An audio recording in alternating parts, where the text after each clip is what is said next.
ચાલો તો મિત્રો આગળ આલ્કોહોલની બનાવટ ટાઈપ 2 કાર્બોનિલ સંયોજનોમાંથી આલ્કોહોલ. કાર્બોનિલ સંયોજનોમાંથી આલ્કોહોલ. તો પહેલા આપણે એ જાણવું પડશે મિત્રો કે કાર્બોનિલ સંયોજન એટલે શું. તો કે જેમાં કમસે કમ એક વખત સી ડબલ બોન્ડ ઓ આવતો હોય, જેમાં કમસે કમ એક વખત સી ડબલ બોન્ડ ઓ આવતો હોય, આવા સંયોજનો તમામ સંયોજનોને કાર્બોનિલ સંયોજનો કહેવાય છે. આપણા સિલેબસની મર્યાદા છે, કોઈ મિકેનિઝમ નથી, કઈ નથી, બરાબર. તમને જેડબલઈ કે વગેરે સાઈડ આપણે બેસીશું ત્યારે તમને આખી મિકેનિઝમ થી બધી વસ્તુઓ બતાવીશ. અત્યારે આપણે ટેક્સ્ટ બુક ને ફોલો કરીએ અને થોડો ઘણો વધારો હું એની અંદર તમને આપીશ. તો આવા સંયોજનો કે જે સી ડબલ બોન્ડ ઓ ધરાવે છે, આવા સંયોજનોને કાર્બોનિલ સંયોજનોથી ઓળખવામાં આવે, બરાબર. હવે કાર્બોનિલ સંયોજનોમાંથી આપણે આલ્કોહોલ બનાવવો હોય તો સ્વાભાવિક છે મિત્રો કે આલ્કોહોલ એટલે સી પછી OH, બરાબર. તો આ સી ડબલ બોન્ડ ઓ જે છે, બરાબર, એમાંથી એક બંધ તોડી અને એનું રિડક્શન કરવું પડે. રિડક્શન એટલે અહીંયા એક H ને અહીંયા એક H, બરાબર. તો આ OH માં રૂપાંતરિત થાય.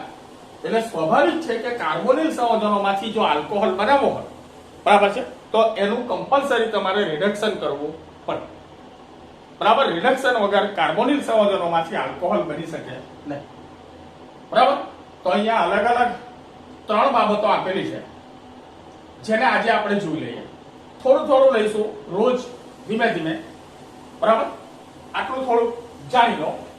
ચાલો હવે લખે છે કે કાર્બોનિલ સંયોજનોમાંથી ઉદ્દીપકીય હાઇડ્રોજનેશન કરવાથી પણ આલ્કોહોલ પ્રાપ્ત થાય, બરાબર. હવે મિત્રો થોડું ધ્યાન રાખવું જોઈએ તમે કે જો આલ્ડીહાઇડ અને કીટોન આ બે પકડીએ, પહેલા જો આ બે પકડીએ આપણે, તો આલ્ડીહાઇડમાં CO છેલ્લે આવશે, એટલે છેલ્લો કાર્બન OH માં રૂપાંતરિત થશે, તો પ્રાથમિક આલ્કોહોલ મળશે. કીટોનમાં CO વચ્ચેના ભાગમાં આવશે કાર્બન શૃંખલાની અંદર, અને વચ્ચેનો કાર્બન જો C પછી OH માં રૂપાંતરિત થશે તો તમને દ્વિતીય પ્રકારનો આલ્કોહોલ. તો આ એક ફાઇનલ મગજમાં ઉતારી લો કે આલ્ડીહાઇડના રિડક્શનથી પ્રાથમિક પ્રકારનો આલ્કોહોલ અને કીટોનના રિડક્શનથી દ્વિતીય પ્રકારનો આલ્કોહોલ પ્રાપ્ત થાય, બરાબર. ચાલો પહેલું સાદું રિડક્શન છે, ઉદ્દીપકીય રિડક્શન. જો પ્લેટિનમ, પેલેડિયમ કે નિકલ, પ્લેટિનમ, પેલેડિયમ કે નિકલ જેવી ધાતુની હાજરીમાં હાઇડ્રોજન દાખલ કરવામાં તો બિલકુલ સાદું રિડક્શન એને આપણે કહી શકીશું. એના માટે આપણે આલ્ડીહાઇડ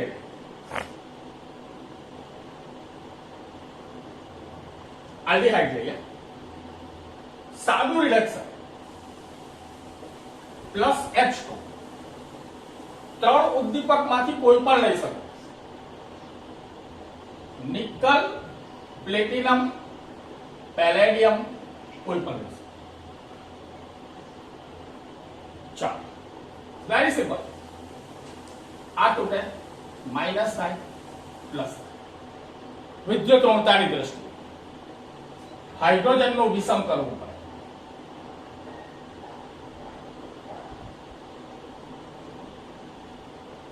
સિમ્પલ છે.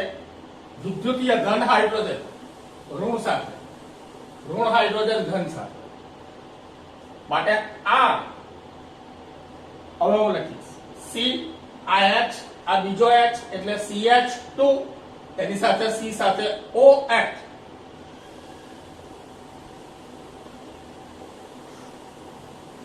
આ થયો આલ્કોહોલ. તો આ થઈ પહેલી બાબત, બરાબર. બિલકુલ સાદું રિડક્શન ધાતુઓની હાજરીમાં.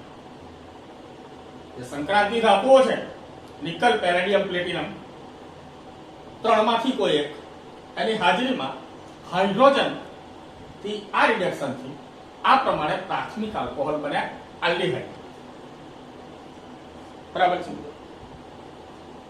ચાલો હવે કેટલાક બીજા અહીંયા પ્રક્રિયકો આપેલા છે એ જોઈ લઈએ. સોડિયમ બોરોહાઇડ્રાઇડ, સોડિયમ બોરોહાઇડ્રાઇડ થી રિડક્શન બહુ જ અધૂરું આપેલું છે.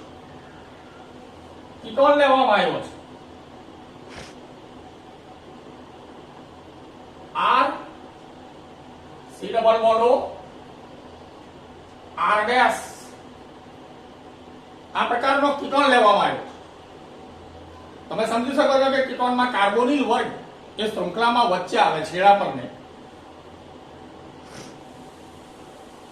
સોડિયમ બોરોહાઇડ્રાઇડ થી ડાયરેક્ટ રિડક્શન આપી દીધું છે ટેક્સ્ટ બુક ની અંદર, પણ એવું ન થાય. બરાબર ધ્યાન રાખો.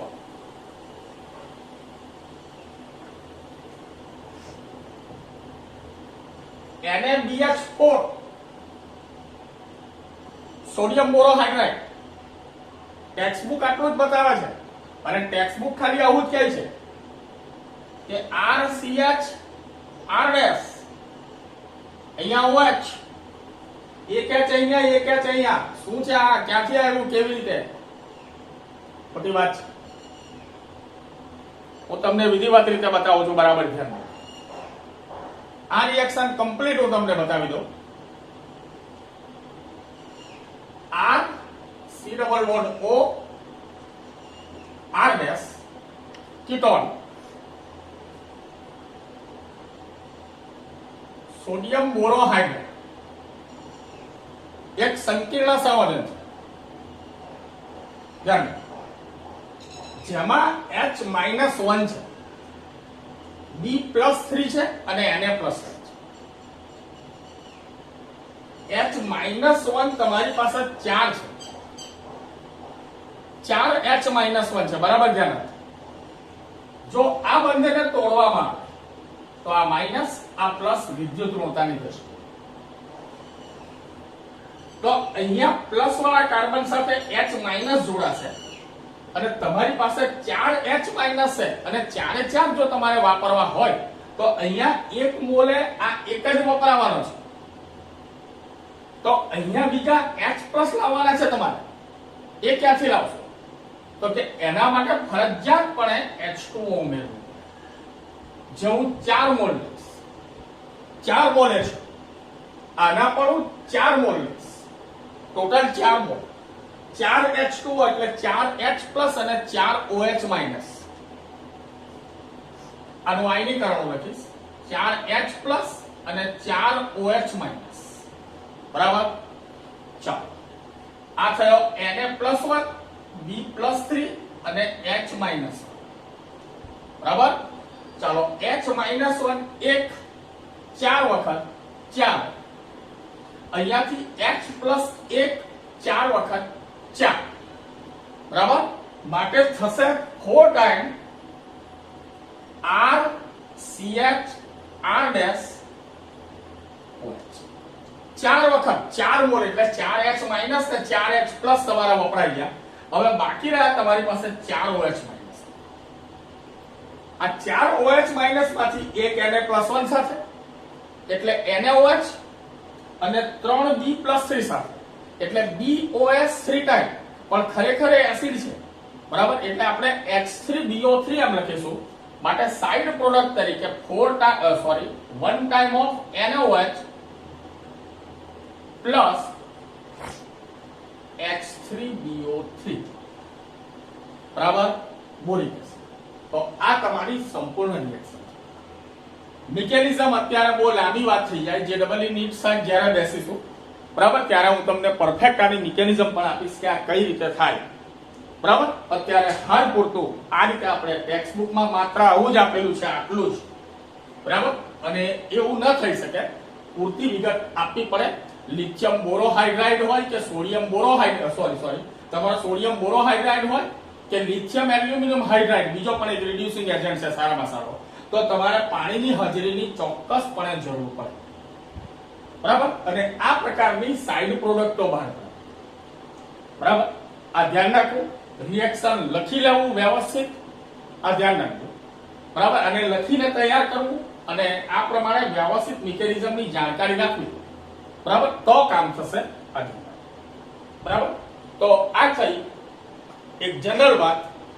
અને હવે લખે છે કે કાર્બોક્સિલિક એસિડ, આ જો આપણે કોની અંદરથી બનાવ્યું, આલ્ડીહાઇડ માંથી, પહેલા કીટોન માંથી આલ્ડીહાઇડ માટે આ સેમ રિએક્શન પણ તમે લઈ શકો. બરાબર, સેમ રિએક્શન કઈ નહીં થાય, એમાં અહીંયા H હશે, અહીંયા H હશે, તો છેડા પર એટલે અહીંયા તમારો પ્રાથમિક આલ્કોહોલ, અહીંયા પણ H હશે, તો RCH2OS હશે 4 ટાઈમ. એમાં કોઈ નવી વાત નથી. બરાબર, હવે લખે છે કે કાર્બોક્સિલિક એસિડ અને એસ્ટર માંથી આવે. કાર્બોક્સિલિક એસિડ અને એસ્ટર માંથી આવે. ચાલો જોઈએ, એ પણ એક કાર્બોનિલ વર્ગના સભ્યો જ છે. કાર્બોક્સિલિક એસિડ અને એસ્ટર. તો એના માટે થોડોક પ્રબળ રિડક્શન કરતા જોઈશે મિત્રો, પ્રબળ રિડક્શન કરતા જોઈશે. એ છે લિથિયમ એલ્યુમિનિયમ હાઇડ્રાઇડ.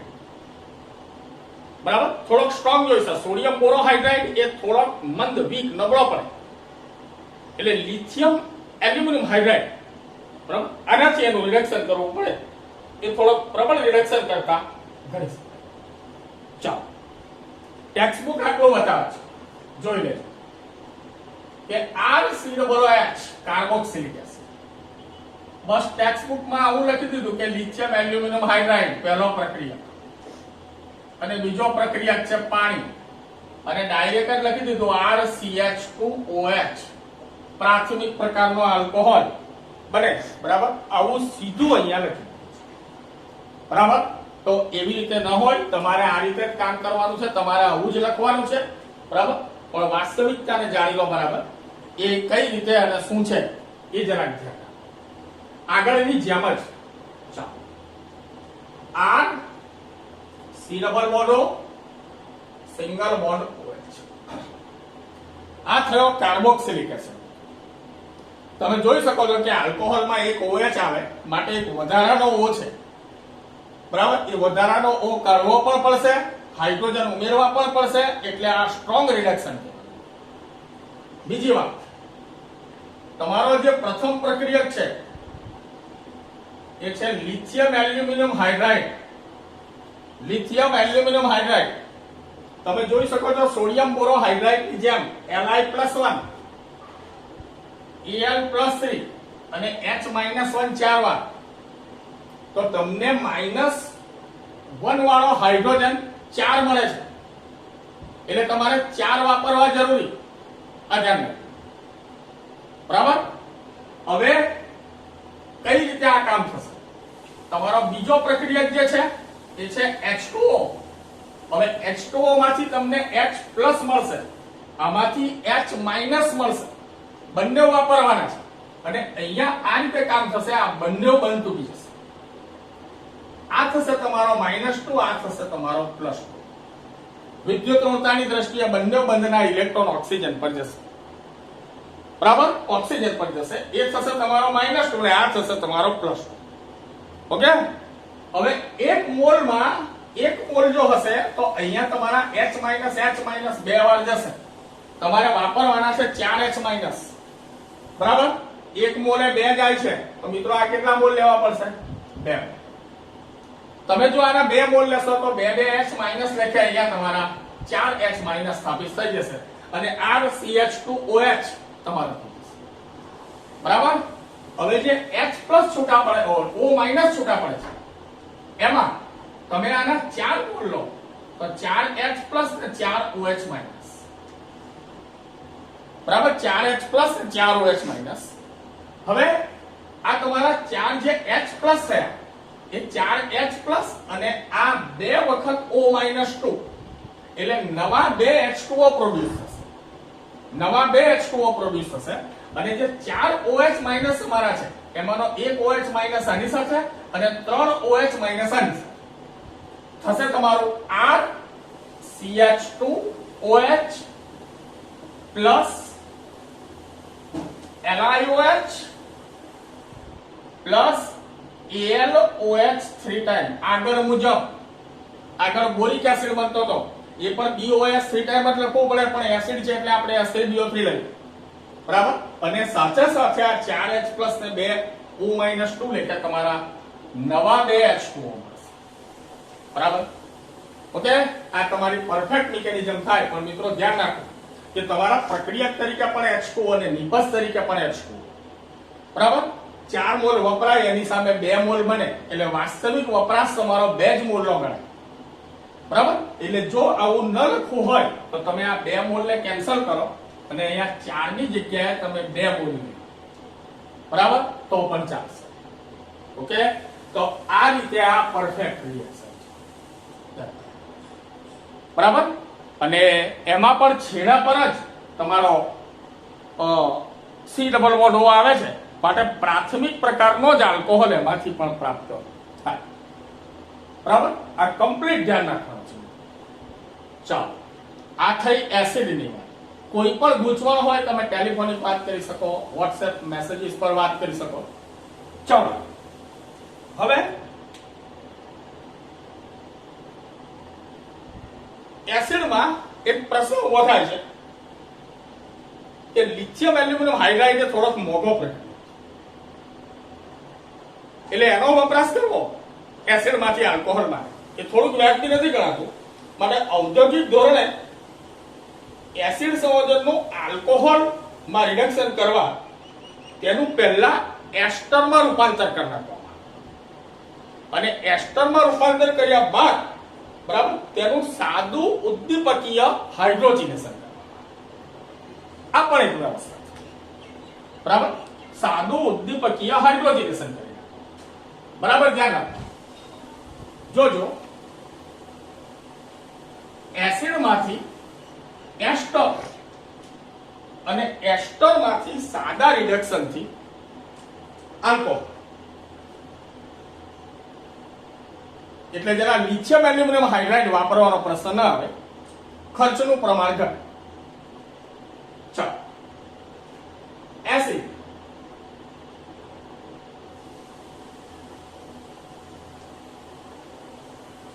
તમે જાણો છો કે અકાર્બનિક એસિડ ઉદ્દીપકની હાજરીમાં આની પ્રક્રિયા જો આલ્કોહોલ સાથે કરાવવામાં આલ્કોહોલનો H+ અને OH- H2O અને એમાંથી બનશે એસ્ટર